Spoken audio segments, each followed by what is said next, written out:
الراس فري داتا يقاو شبكة تولات قافي قيسنا دابنة ابليكيشنوتا فري حجة قيس مورد سعودية عربية اسنيف دي ساجر يا مصطفى الحبيب شرف الأنبياء سرتي هاجرة رحمة الإلهي. السلام عليكم ورحمة الله وبركاته. أكدوري في حركة أريدان هنافن akkasuma dhiyeenya kana guyyoota lama sadii hedduu nu jeeqaa ture applicationoonni tola hojjetan nurraa dhaabbatee ture amma immoo akkasumatti baay'atee dhufe akkuma inni yeroo kutee nu rakkisaa turetti yeroo inni dhufe sirriitti irraa hijaasaa haa baanu isinin jechaadha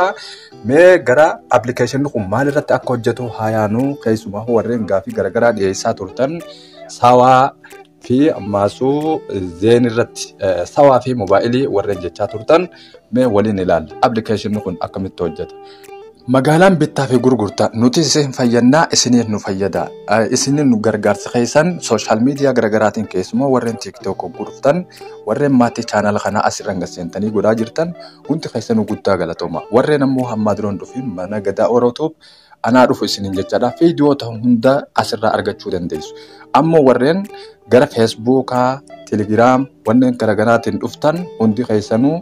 anaa dhufu isiniin jechaadha application kana waliin keessa gasaanne halaallu amma hojjetaa akka jiru argitanii jirtan amma dhaamseen isin garsiisa amma isa qofaan keessa qaba waan hin ta'eef jecha bakka kanatti server isaa jijjiiruuf irra dhooyne server isaa haa jijjiiru amma bakka gubbaa kanarratti server waan bakkuma kana kaayatan inni kun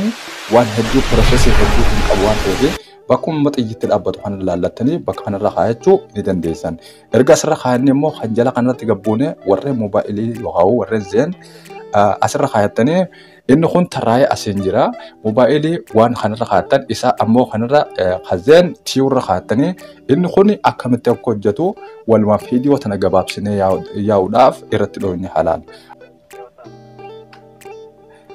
Okay, akkanumatti immoo connect ta'ee raayitii ibsee jira ammoo sa'aatii amma sa'a inni isiniif yeroo san kennu daqiiqa muraasa waan ta'eef jecha sa'aatii as dhooytanii gara gubbaa kanatti bakka tana sa'aata kan lama yookaan akkasii isinii jira waan ta'eef ogguu asirratti dhooytan sa'aatii isiniif dabala amma dabaladhee waan hin jiruuf jecha amma asumatti irraa dhaabban amma sa'aatiin an qabu sa'aatii sadii waan ta'eef jecha isinis gara kanaan laaltanii itti fayyadamuu ni dandeessan amma hojjetaa jiramoo hojjetaa jiru dhaamsee yeroo tokko isin agarsiisu akka amantaniif jecha mee isa kan hogguun dhaamsee gara YouTubea seennee hojjetaa jiramoo hojjetaa hin jiru kan jedhamu waliin haa ilaallu al tokko maaliif shakkii isin fitachiisuudhaaf jecha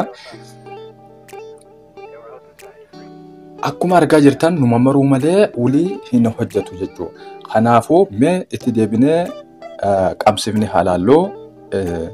abdii isinitti horuu yookaan immoo akka isin hin shakkine mami keessan galle isin godhuudhaaf hordoftootayya